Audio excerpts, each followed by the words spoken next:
जय गौर श्री राधा रमनो विजयते। आप सभी का निमाई पाठशाला की इस नवीन कक्षा में बहुत बहुत स्वागत है।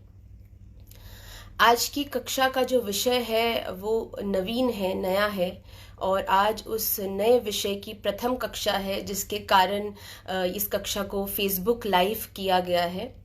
आइए कक्षा में प्रवेश करें, विषय के बारे में और जानें। उससे पूर्व हम सभी अपने नेत्र बंद कर अपने इष्ट का श्री राधा रमण देव जी का ध्यान करते हुए कक्षा में प्रवेश करते हैं। सभी अपने और श्री राधा रमण देव जी का ध्यान करते हुए, उनके चरणों का ध्यान करते हुए कक्षा में प्रवेश करें। कृष्णाय वासुदेवाय हरये परमात्मने प्रणतः क्लेशनाशाय गोविन्दाय नमो नमः।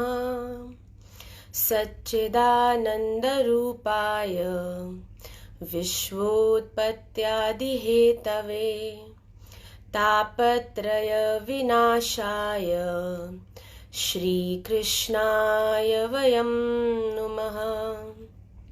श्रीरामाय वयं नुमः। श्रीगौराय वयं नुमः। अहमेवासमेवाग्रे नान्यद्यत् सत्सत्परं पश्चादहं यदेतच्च यो वशिष्येत सोऽस्म्यहम्। ऋतेऽर्थं यत् प्रतीयेत न प्रतीयेत चात्मनि तद्विद्यात्मनो मायां यथा भासो यथा तमः। यथा महन्ति भूतानि भूतेषु च वचेष्वनु प्रविष्टान्यप्रविष्टानि तथा तेषु न तेष्वहम्। एतावदेव जिज्ञासं तत्त्वजिज्ञासुनात्मना अन्वयव्यतिरेकाभ्यां यत्स्यात् सर्वत्र सर्वदा। बर्हापीडं नटवरवपुः कर्णयो कर्णिकारं बिभ्रदवास कनककपिशं वैजयन्तीं च मालां। रन्ध्राणवेणुरधरुसधया पूरयन् गोपवृन्दै वृन्दारण्यं स्वपदरमणं प्राविशद्गीतकीर्तिः। वन्देऽहं श्रीगुरौ श्रीयुतपदकमलं श्रीगुरुन् वैष्णवांश्च श्रीरूपं साग्रजातं सहगण रघुनाथान् वितं तं सजीवं साद्वैतं सावधूतं परिजनसहितं कृष्ण चैतन्य देवं श्री राधा कृष्ण पादान् सहगण ललिता श्री विशाखान्वितांश्च। वेदानुद्धरते जगन्ति वहते भूगोलमुद्विव्रते दैत्यं दारयते बलिं छलयते शत्रक्षयं कुर्वते पौलत्सं जयते हलं कलयते कारुण्यमातन्वते म्लेच्छान्मूर्छयते दशाकृतिकृते कृष्णाय तुभ्यं नमः। श्री कृष्ण चैतन्य प्रभु नित्यानंद श्री अद्वैत गदाधर श्रीवास आदि गौर भक्त वृंद। वाञ्छाकल्पतरुभ्यश्च कृपा सिन्धुभ्य एव च पतितानां पावनेभ्यो वैष्णवेभ्यो नमो नमः। त्वमेव माता च पिता त्वमेव बन्धु च सखा त्वमेव विद्या द्रविणं त्वमेव सर्वं मम देव देव। नाम संकीर्तनं यस्य सर्वपाप प्रणाशनं प्रणामो दुःखशमनस्तं नमामि हरिं परं। नाम संकीर्तनं यस्य सर्वपाप प्रणाशनं प्रणामो दुःखशमनस्तं नमामि हरिं परं।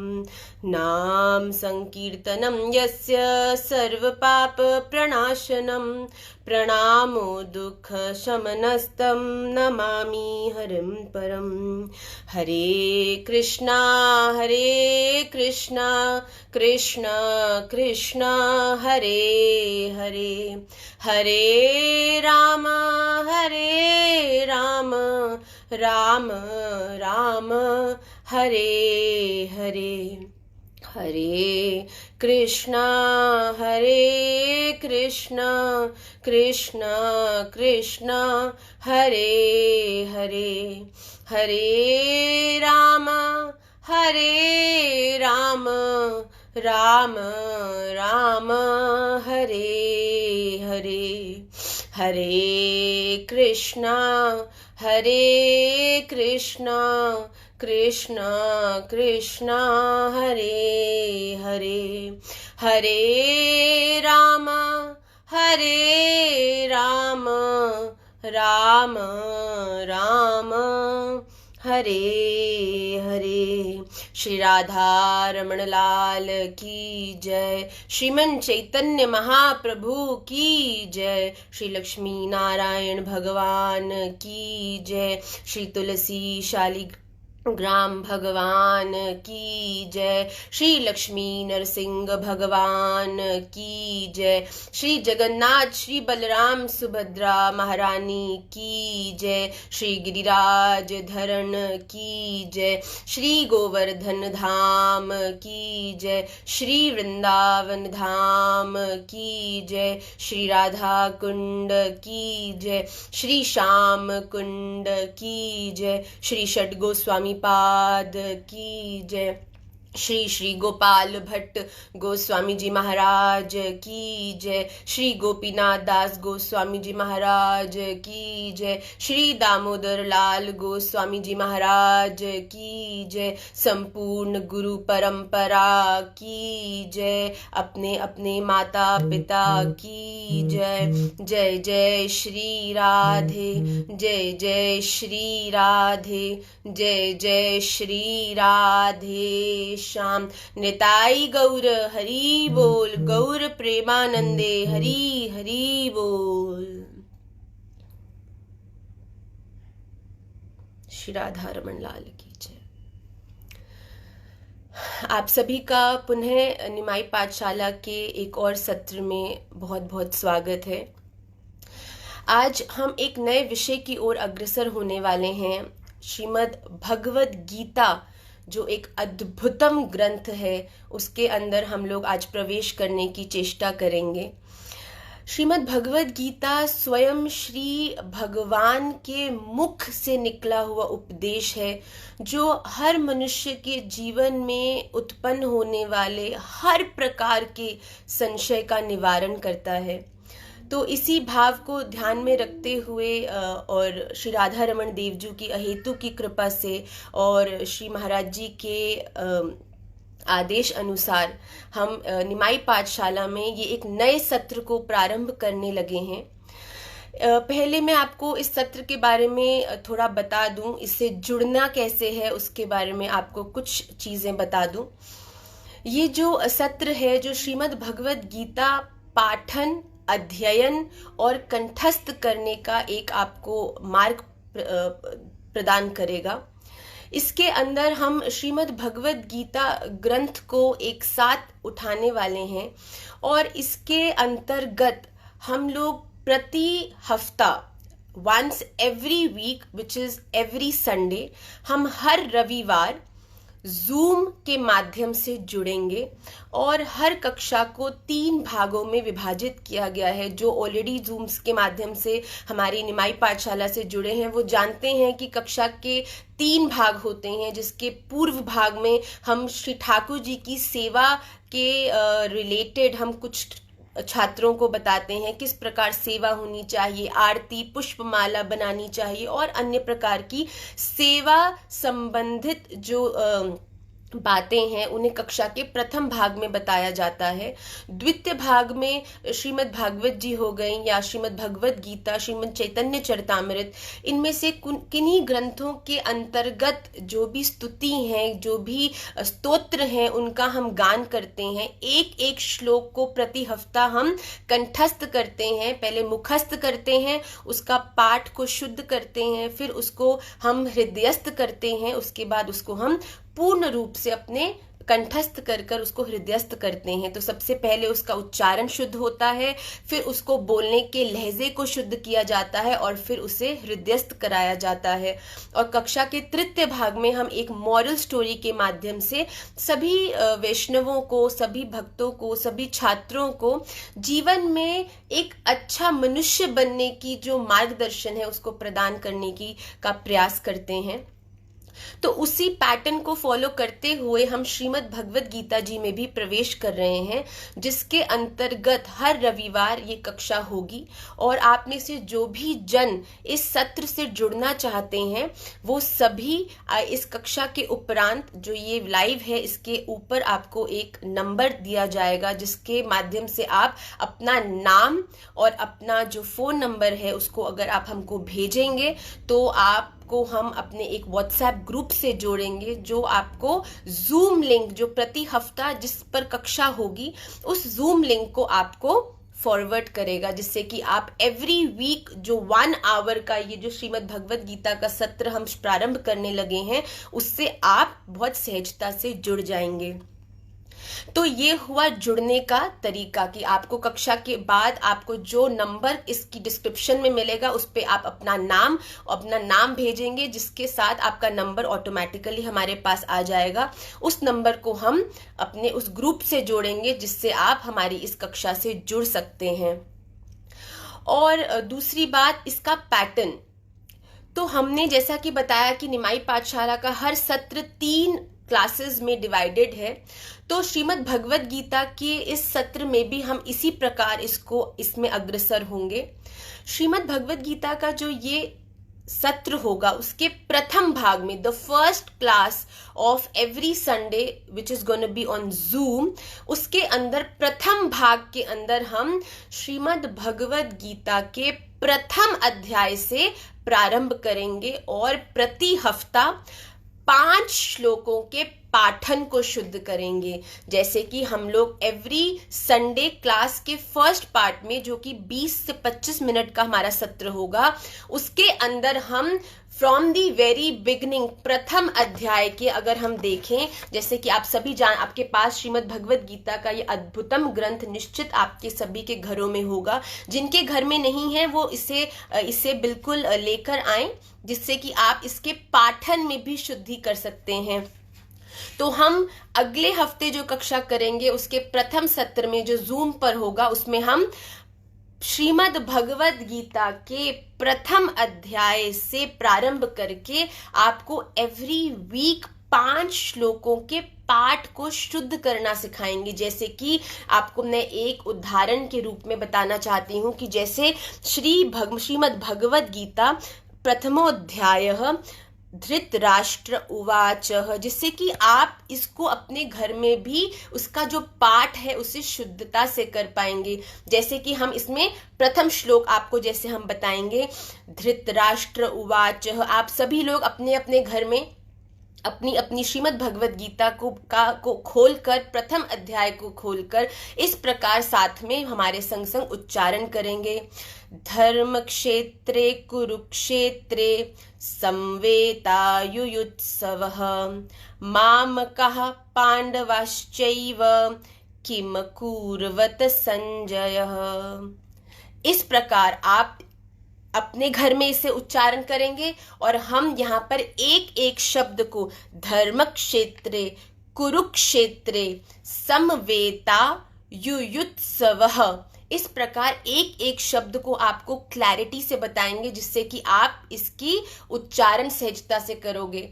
तो प्रथम भाग में हम लेंगे 5 श्लोक एवरी संडे इसकी मुख शुद्धि, इसके उच्चारण की शुद्धि। तो 5 श्लोकों को हम एक एक श्लोक को 5-5 बार पढ़ेंगे और उससे अपने उच्चारण की शुद्धि करेंगे। द्वितीय सत्र जो है, जो 20-25 मिनट का प्रथम सत्र के बाद जो हमारा नेक्स्ट 15 to 20 मिनट्स का सत्र होता है, जो कि द्वितीय कक्षा होती है, उसमें हम श्लोकों को कंठस्थ करते हैं। तो श्रीमद् भगवत गीता के जो बहुत प्रसिद्ध और बहुत इम्पॉर्टेंट श्लोक्स हैं, उनको हम जो इस सत्र के द्वितीय भाग में लेंगे। जैसे कि अगर आपको मैं उदाहरण दूं तो हम अगले रविवार से पाठन में, पाठ शुद्धि में श्रीमद् भगवत गीता के प्रथम अध्याय के प्रथम 5 श्लोक लेंगे और द्वितीय सत्र में हम श्रीमद् भगवत गीता के 15वें अध्याय को, जिसे पुरुषोत्तम अध्याय कहा गया है, उसके प्रथम श्लोक को उठाएंगे।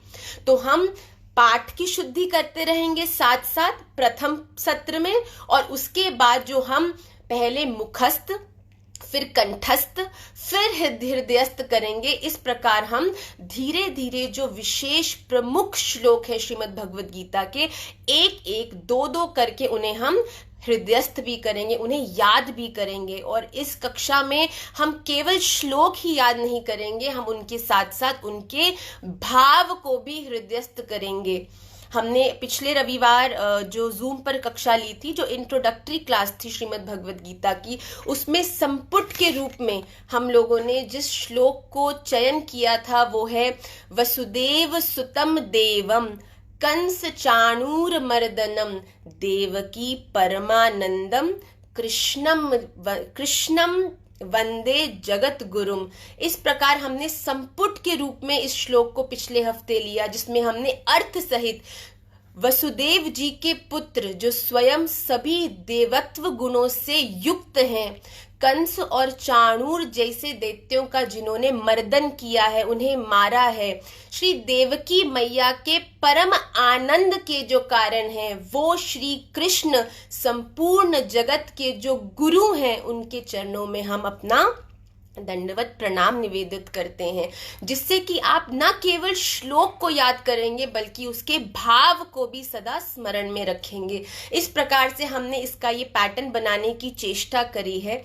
तो प्रथम भाग में जो उसकी पाठ शुद्धि है, जो प्रथम अध्याय से प्रारंभ होगा, और द्वितीय सत्र में हम लेंगे जो श्रीमद् भगवत गीता के इम्पोर्टेंट श्लोक्स हैं, जिसमें हम अभी के लिए 15वां अध्याय उठा रहे हैं, पुरुषोत्तम अध्याय, जो हम अगले रविवार से जिसके प्रथम श्लोक की ओर हम अग्रसर होंगे। And the third part as always will be the moral story, जो हम एक मॉरल प्रोत्साहन, प्रेरणात्मक जो भी दृष्टांत हम अपने जीवन में औरों से लेते हैं या किसी कहानी के माध्यम से लेते हैं, हम उसको अपने जीवन में उतार के एक बेहतर इंसान, बेहतर वैष्णव बनने का प्रयास करेंगे।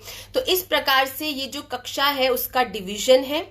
तो आइए हम कक्षा में प्रवेश करते हैं। ये मैंने आपको एक उदाहरण दिया है, एक आपको एक डिस्क्रिप्शन दिया है, कैसे अगले रविवार से जूम पर ये श्रीमद् भगवत गीता का जो ये नया विषय है उसके सत्र प्रारंभ होने वाले हैं। और आप में से जो जन इसके उच्चारण की शुद्धि करना चाहते हैं या इस अद्भुतम ग्रंथ को हृदयस्थ करना चाहते हैं, वो हमसे जुड़ सकते हैं। वो उस नंबर जो आपको दिया जाएगा उस पर आप अपना नाम मैसेज करेंगे तो आपको हम व्हाट्सएप ग्रुप से जोड़ेंगे, जो आपको प्रति हफ्ता जो आपको जूम का लिंक भेजेगा, जिसके माध्यम से आप इस 1 आवर की क्लास से जुड़ सकते हैं। आइए, क्योंकि हम कक्षा में आज प्रथम बार मिले हैं, तो हम पिछली कक्षा में जैसा कि मैंने आपको बताया कि एक श्लोक जो संपुट के रूप में हम जिसका उच्चारण करेंगे हर अध्याय के बाद, हर अध्याय से पहले, तो वो हमने पिछले हफ्ते किया है, वसुदेव सुतम देवम कंस चाणूर मर्दनम देवकी परमानंदम कृष्णम वंदे जगत गुरुम। इस प्रकार हमने एक श्लोक ये लिया है। आज हम एक और श्लोक इस प्रथम सत्र के माध्यम से कंठस्थ करेंगे। ये पूर्ण हफ्ता है आपके पास, जिसमें आप इस श्लोक को पहले इसका उच्चारण, ये जो इसका लिखित संस्करण है वो पुनः आपको आज की जो ये लाइव है इसके डिस्क्रिप्शन में प्राप्त होगा। आप इसके डिस्क्रिप्शन से उसका लिखित संस्करण, उसका जो डिस्क्रिप्शन है उसको देखकर आप साथ साथ श्रवण करेंगे और उच्चारण करेंगे तो आपको इसको हृदयस्थ करने में सहजता बनेगी। तो श्रीमद् भगवत गीता के महात्म से ये हमने श्लोक लिया है, जो प्रथम श्लोक है वसुदेव सुतम देवम कंस चाणूरमर्दनम के साथ हम इस श्लोक का भी संपुट के रूप में हर अध्याय से पूर्व और पश्चात हम इसका गान करेंगे। तो वो श्लोक कुछ इस प्रकार से है, बहुत ध्यान से सुनिएगा।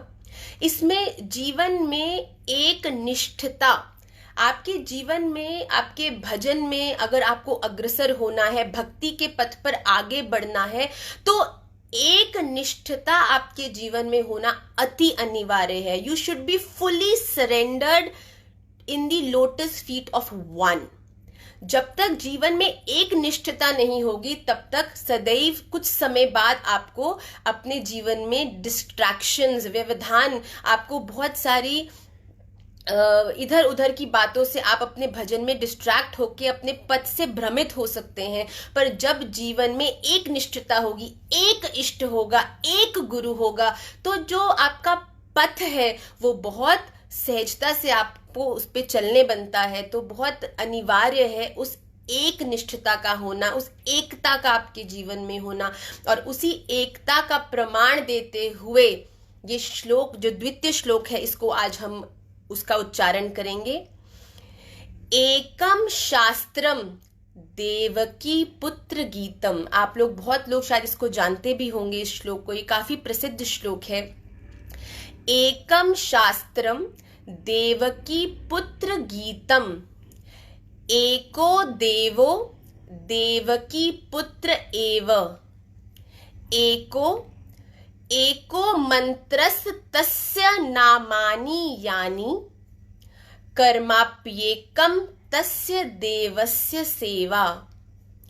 ये क्या है इस श्लोक में? ये एक निष्ठता का सटीक प्रमाण है। एकम शास्त्रम देवकी पुत्र गीतम, एक ही शास्त्र है, श्री देवकी पुत्र श्री कृष्ण के मुख से निकला हुआ गीत। और वो कौन सा गीत है? श्रीमद् भगवत गीता।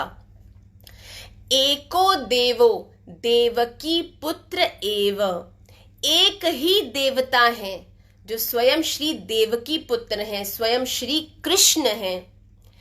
एको मंत्रस तस्य नामानि यानि, एक ही मंत्र है श्री कृष्ण के नाम, श्री कृष्ण का नाम उच्चारण, उनका नाम संकीर्तन, उनका नाम स्मरण, यही एकमात्र मंत्र है। और कर्माप्येकम तस्य देवस्य सेवा, और हर वैष्णव के जीवन में केवल एक ही कर्म होना चाहिए और वो है कृष्ण के चरणों की सेवा। तो बहुत सुंदर ये श्लोक है जो जीवन में संपूर्ण रूप से अपने इष्ट के चरणों में समर्पित होने के लिए आपको प्रोत्साहित करता है, आपका मार्गदर्शन करता है। तो सबसे पहले जीवन में, भजन में, अपनी भक्ति में अग्रसर होने के लिए इस एकता का होना अति अनिवार्य है। एकम शास्त्रम देवकी पुत्र गीतम, एको देवो देवकी पुत्र एव, एको मंत्रस्तस्य नामानि यानि, कर्माप्येकम तस्य देवस्य सेवा। आइए एक और बार इसका गान करते हैं और इसके बाद हम मॉरल स्टोरी की ओर अग्रसर होंगे। एकम मंत्रम, एकम शास्त्रम देवकी पुत्र गीतम, एकम शास्त्रम देवकी पुत्र गीतम, एको देवो देवकी पुत्र एव, एको मंत्रस तस्य नामानि यानि, कर्माप्येकम तस्य देवस्य सेवा। कि हमारे जीवन में एक ही शास्त्र है जो है स्वयं श्री कृष्ण के मुख से निकला हुआ गीत, श्रीमद् भगवत गीता। एक ही देव है हमारे श्री कृष्ण, देवकी पुत्र श्री कृष्ण। एक ही हमारे जीवन का मंत्र है, स्वयं श्री कृष्ण का नाम उच्चारण करना, उनका नाम संकीर्तन करना। और जीवन में एक ही कर्म हर वैष्णव का है कि वो अपने इष्ट के चरणों की हर प्रकार से सेवा करने के लिए तत्पर रहे। तो ये 2 श्लोक, वसुदेव सुतम देवम कंस चाणूरमर्दनम देवकी परमानंदम कृष्णम वंदे जगद्गुरुम, और एकम शास्त्रम देवकी पुत्र गीतम, एको देवो देवकी पुत्र एव, एको मंत्रस्तस्य नामानि यानि कर्माप्येकम तस्य देवस्य सेवा। ये 2 श्लोक हम संपुट के रूप में हर अध्याय के प्रारंभ में और हर अध्याय के समर्पण के समय हम इन 2 का उच्चारण करके अगले अध्याय की ओर अग्रसर होंगे। तो आप सभी इन 2 श्लोकों को इस पूर्ण हफ्ते में मुखस्त करके, कंठस्थ करके, हृदयस्थ इसे करें। कंठस्थ हम मुखस्थ बोलते हैं जब मुख में उच्चारण शुद्धि होती है, फिर कंठस्थ होता है जब उसे बिना किसी व्यवधान के उसका गान करना हमको आता है, और उसके बाद हृदयस्थ होता है जब हम नेत्र बंद करके केवल श्री राधा रमण देव जी के चरणों का ध्यान करते हुए बिना किसी रुकावट के उनके चरणों में इस श्लोक की सेवा करते हैं। तो हम सब निमाई पाठशाला के माध्यम से आपको इन सभी श्लोकों को हृदयस्थ कराने का प्रयास करेंगे। तो आइए, आप में से जो इससे जुड़ना चाहें वो निश्चित रूप से ऊपर दिए गए इस कक्षा के पश्चात आपको नंबर मिलेगा ऊपर, जिस पर आपको मैसेज करना है, और श्लोकों का लिखित संस्करण भी। तो आइए कक्षा के तृतीय भाग की ओर अग्रसर होते हैं। A very crisp small moral story जो आप सबको आज इस कक्षा के माध्यम से मैं सुनाना चाहूंगी। एक बार एक गांव में एक गैया होती है जो अपने ग्वाले की सेवा करती है और खूब आनंद से ग्वाला उनकी सेवा करते हैं। एक दिन ग्वाला ने उनको खोल दिया कि वो अपना चरने के लिए थोड़ा दूर तक जाती, तो वो चली जाती और फिर लौटकर वापस आ जाती। एक दिन क्या हुआ कि जो गैया हैं वो चरते चरते जंगल की ओर चली गईं, और जंगल की ओर चलने के समय उनको ध्यान नहीं रहा कि वो कितनी आगे आ चुकी हैं। तो उन्होंने क्या किया कि वो बिना ध्यान दिए जंगल के अंदर चलती गई, चरती रही। पर जिस क्षण उन्हें ध्यान में आया कि वो जंगल के अंदर ज्यादा आ गई हैं, उसी क्षण उन्हें अपने पीछे कोई आवाज सुनाई दी। तो जैसे ही उनको आवाज आई वैसे ही उन्होंने पीछे मुड़कर देखा गैया मैया ने, तो उन्होंने देखा कि दबे पांव एक शेर उनके पीछे पीछे आ रहा है उनका शिकार करने के लिए। अब जो गैया थी वो समझ चुकी थी कि अगर वो पीछे मुड़ी या कहीं भागने की उन्होंने चेष्टा की तो वो शेर उनका तुरंत शिकार कर देगा। तो गैया मैया ने बिना किसी अधीरता को दिखाए धैर्य से बिल्कुल धीरे धीरे वो आगे बढ़ती गई, जैसे कि उनको पता ही नहीं है कि शेर उनके बिल्कुल पीछे है। अब जो गैया मैया थी वो चलती गई, आगे एक तालाब दिखा। अब शेर पीछे शेर प्रसन्न हो गया कि वाह तालाब आ गया, अब इससे आगे तो गैया जा नहीं सकती, तो अब मैं इसका बहुत आनंद से और आराम से शिकार कर सकता हूं। पर गैया मैया ने भी देखा तो उन्होंने क्या किया कि वो तालाब के अंदर चलने लगी। अब वो जैसे जैसे तालाब के अंदर जाती गई, शेर दबे पांव उनके पीछे आता गया कि कब ये रुकेंगी और मैं इनका शिकार करूंगा। अब वो जो तालाब था जो जंगल के बीच में था, वो तालाब बहुत समय से था और जिसके कारण उसके नीचे की जो मिट्टी थी वो गीली हो चुकी थी। तो जब तक गैया चले जा रही थी, चलते एक स्थान आया जहां पर गीली मिट्टी थी और गैया के जो पैर हैं वो उसमें धंसने लगे। तो गैया और आगे चलते नहीं बनती थी, गैया मैया से और आगे चला नहीं जा रहा था, तो वो एक जगह पे जाकर स्थिर हो गई। अब शेर प्रसन्न हो गया कि अब ये रुक गई हैं, अब मैं बिना किसी दिक्कत के, बिना किसी व्यवधान के इनका शिकार करूंगा। पहले स्वयं का पेट भरूंगा और फिर अपने दोस्तों को भी बुलाकर उनको कहूंगा कि इनका शिकार करें।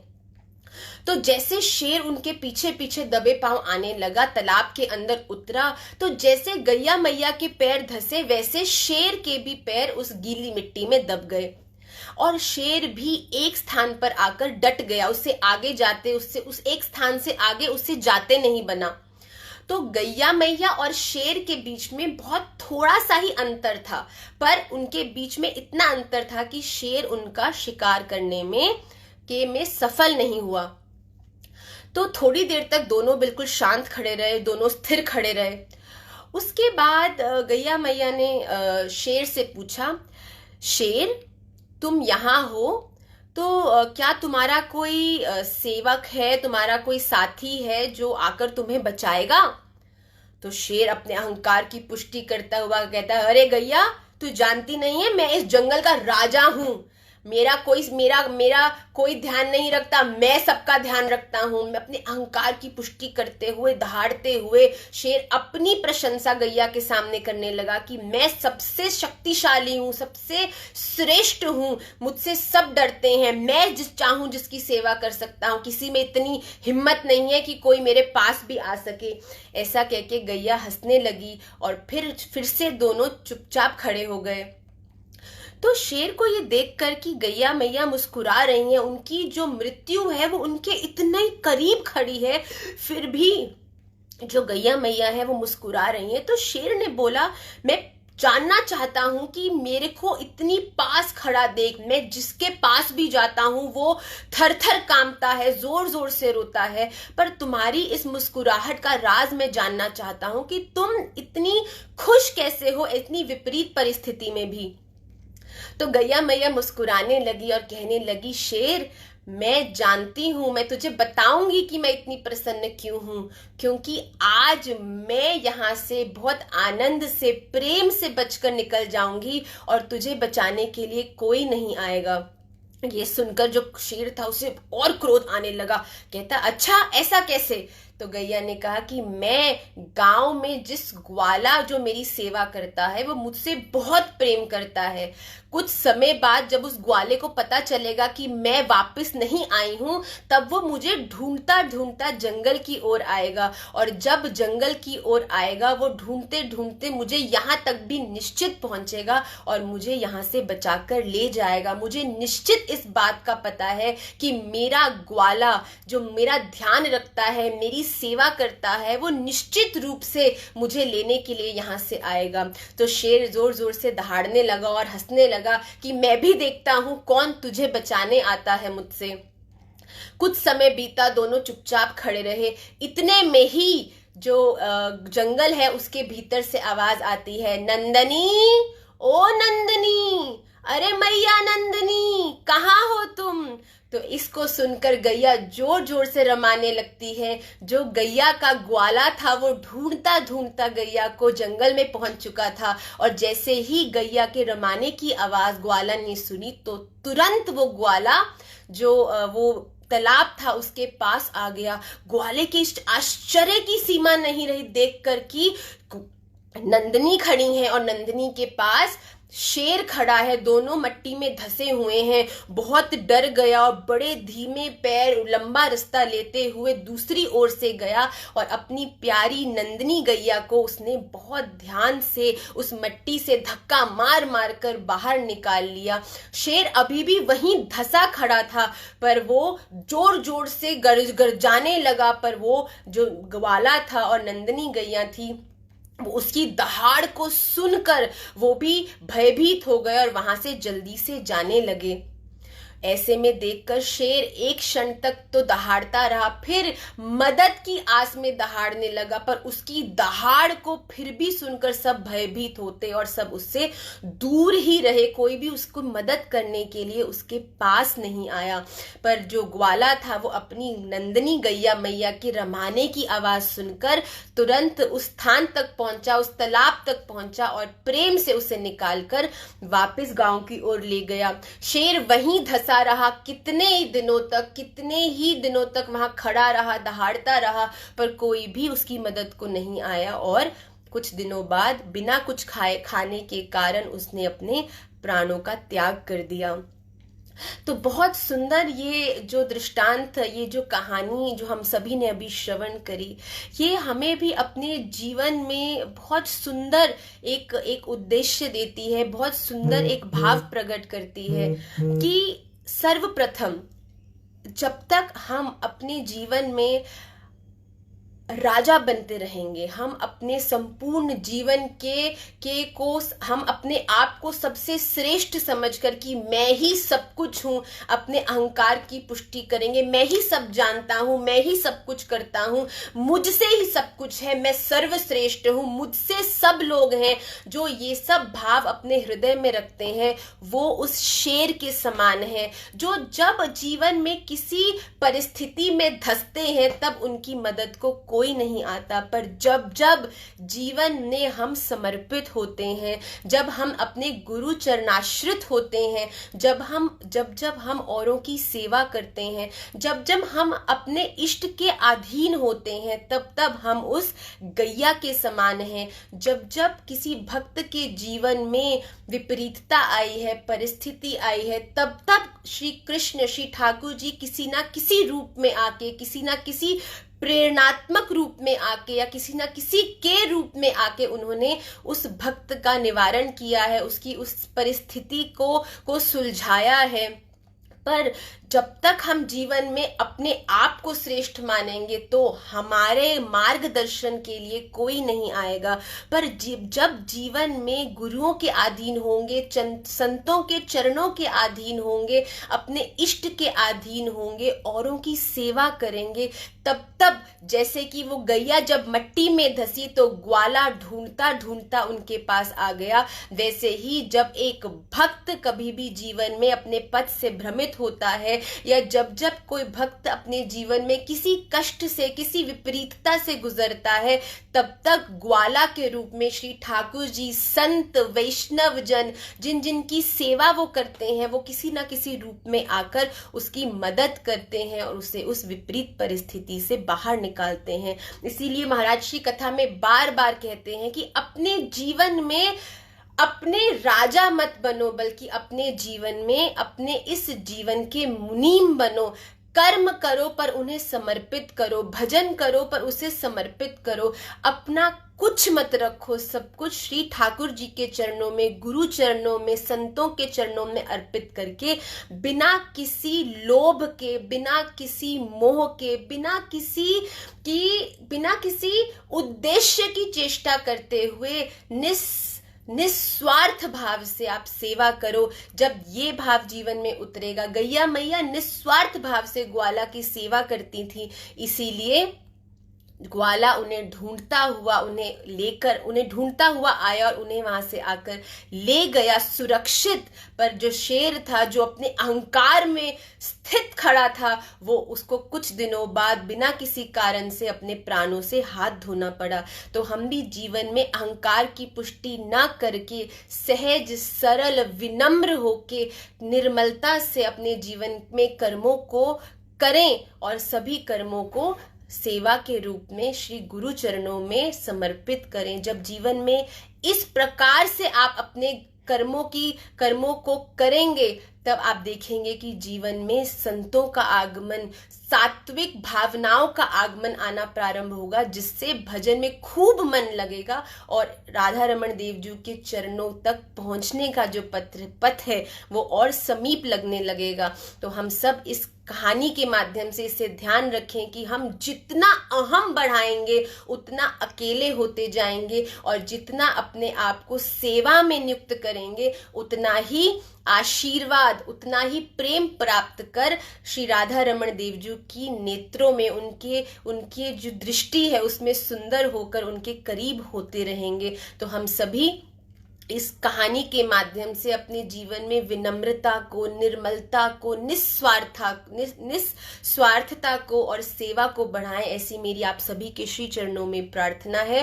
तो आज की कक्षा को हम यहीं विश्राम करेंगे। ये एक डेमो कक्षा थी जिसके माध्यम से आपको जो अगले रविवार से प्रारंभ होने वाला जो सत्र है उसके बारे में आपको संकेत कर दिया गया है, किस प्रकार ये होगा। प्रथम अध्याय की मुख शुद्धि और जो 15वां अध्याय है उसको हम कंठस्थ करेंगे और फिर उसके अंदर मॉरल स्टोरी के साथ हम कक्षा का विसर्जन करेंगे।